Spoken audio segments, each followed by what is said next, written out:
Question number 20 काफी easy है और इंपॉर्टेंट भी है, तो ध्यान से देखना, सब कुछ बढ़िया समझ में आएगा आपको। In a bank principal increase at the rate of R% per year. एक बैंक है, उसमें आपने कुछ रुपए दिए। जब आप रुपए देते हो ना तो उसे बोलते हैं प्रिंसिपल अमाउंट। क्या बोलते हैं? Principal amount. तो वो जो अमाउंट आपने दिया वो R% से इंक्रीज हो रहा है, मतलब उस पर आपको ब्याज मिल रहा है। जो भी आपने अमाउंट दिया हो उस पर क्या मिल रहा है? आपको ब्याज मिल रहा है। ठीक है, हर साल क्या मिल रहा है? ब्याज मिल रहा है। फिर कहा गया है find the value of R। तो बताना है किस दर से ब्याज मिल रहा है आपको, किस परसेंट से ब्याज मिल रहा है। ठीक है, वो आर क्या है? आर क्या है? जो R% से आपको ब्याज मिल रहा था, तो ये आर की वैल्यू फाइंड करनी है।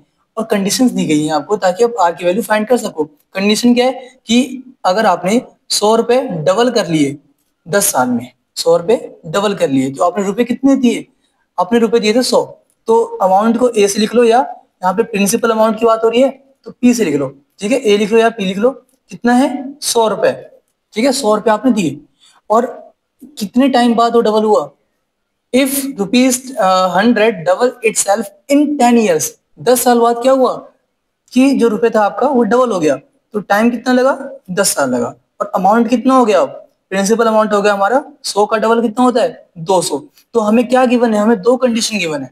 ठीक है, एक जब टाइम 0 था तब अमाउंट कितना था, और जब टाइम टी था और टाइम था तब अमाउंट कितना हो गया। तो हमें दो कंडीशंस गिवन है। क्वेश्चन नंबर 19 की तरह हो गया, सेम टू सेम है ना। दो कंडीशन गिवन है तो दो कांस्टेंट होंगे पक्का, और हमें इनकी हेल्प से वो फाइंड करने हैं। ठीक है, तो देखते हैं क्या क्या कहा गया है। हमें कहा गया है कि, फिर से पढ़ते हैं, in a bank principal amount increase at the rate of R%। तो जो प्रिंसिपल अमाउंट है मतलब डीपी अपॉन dt चेंज हो रहा है R% के रेट से। R% किसका? किस पे ब्याज मिलता है आपको? आपको ब्याज मिलता है जो आपने अमाउंट दिया हो, तो R% of principal amount P। ठीक है, इस P जो आपने दिया है, स्टार्टिंग में P कितना था? 100 रुपए।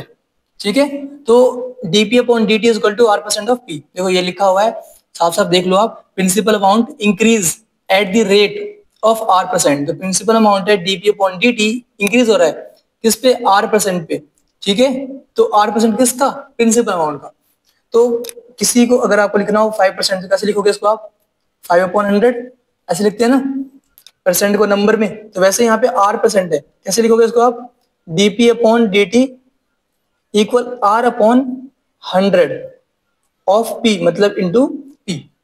तो हमें पता है करना क्या होता है इसके बाद। एक साइड यहाँ पे P और T वेरिएबल्स है, मतलब R कांस्टेंट है और 100 भी कांस्टेंट है ना। तो एक साइड P कर लो, तो यहाँ पे 1 में P आ गया, और dp इक्वल टू dt इधर ले आओ, R/100 dt। ओके, ये कुछ खास तो हमने किया नहीं है। अब जल्दी से इसे सॉल्व कर लो, इंटीग्रेटिंग बोथ साइड। तो क्या मिलने वाला है? 1/p का इंटीग्रेशन क्या होता है? log mod p equal R/100 तो कांस्टेंट है, बाहर लिख लो। फिर बचा क्या है यहाँ पे? इंटीग्रेशन ऑफ 1 dt क्या होता है? t होता है, प्लस एक कांस्टेंट वैल्यू करनी होती है हमें, तो प्लस कांस्टेंट वैल्यू c कर लो एक। अब क्या करना है इसके बाद? हमें इसके बाद हमें ये यूज करना है ताकि हम दोनों चीजें फाइंड कर सकें। क्या क्या फाइंड करना है हमें? एक तो ये r फाइंड करना है और ये कांस्टेंट वैल्यू फाइंड करना है। ठीक है, तो पहले हम क्या करेंगे? पहले हम t की वैल्यू 0 पे और p की वैल्यू 100 पे इसकी वैल्यू फाइंड करेंगे। तो लिख दो यहाँ पे when t is equal to 0 and p is equal to 100। तो बताओ क्या वैल्यू मिलेगी? अगर आप t की वैल्यू 0 पुट करोगे तो यहाँ पे 0 इंटू ये 0 होने वाला है, और p की वैल्यू क्या है? 100। तो यहाँ पे क्या आ गया? log 100 इक्वल ये 0 हो गया, मतलब 0 प्लस c। ठीक है, तो हमें c की वैल्यू क्या मिली? c equal log 100। ओके, ये सिंपल सी बातें थी, कुछ हमने खास तो इसमें किया नहीं है। इसके बाद क्या करना है हमें? हमने ये पॉइंट तो पुट कर लिया, अब ये वाला ही पुट कर लेते हैं ताकि हमें बाकी चीजें जो चाहिए थी वो मिल जाए।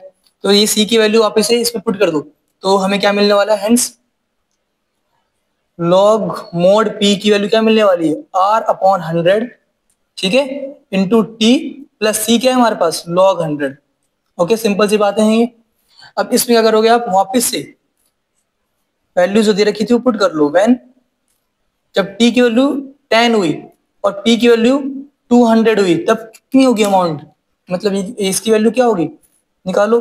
अब p की वैल्यू कितनी है, 200, तो log 200, देखो मोड यहाँ पे है ना, अब 200 के ऊपर मोड लगाना ना लगाना बराबर होता है, क्योंकि 200 पॉजिटिव वैल्यू है, ठीक है, मोड मत लगाओ।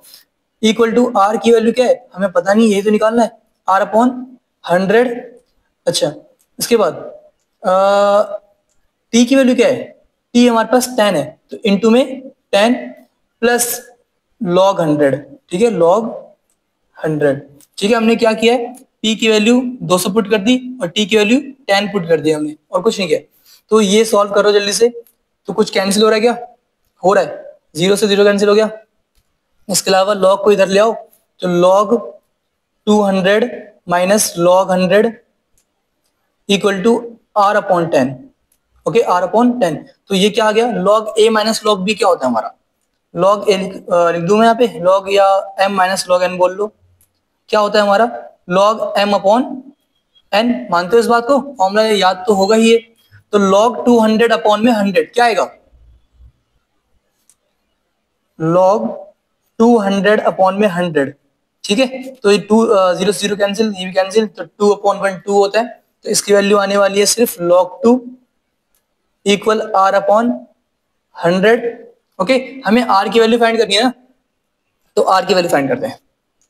तो बताओ आर की वैल्यू क्या आएगी,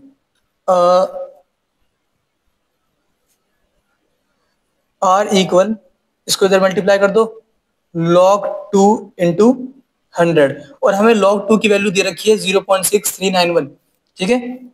तो यहाँ पे क्या मिल गया हमें, r इक्वल 0.6391 इंटू 100, मतलब निकाल लो वैल्यू इसको। तो यहाँ पे 2 जीरो है, तो 2 नंबर आगे लिख दो, तो ये आ गया 6 अपॉन 100, नहीं था यहाँ पे 10 है, ठीक है। यहाँ पे ये जीरो हटा दो, यहाँ आर अपॉन 10 था, तो ये हटा दो, तो 10 से करो मल्टीप्लाई, तो ये एक पॉइंट के बाद वाला नंबर आगे लिख दो, तो 391 6.391, और रेट की बात हो रही है तो रेट परसेंट में होता है, तो यहाँ पे परसेंट लगा दो, ठीक है। ये हमारा आंसर आ गया।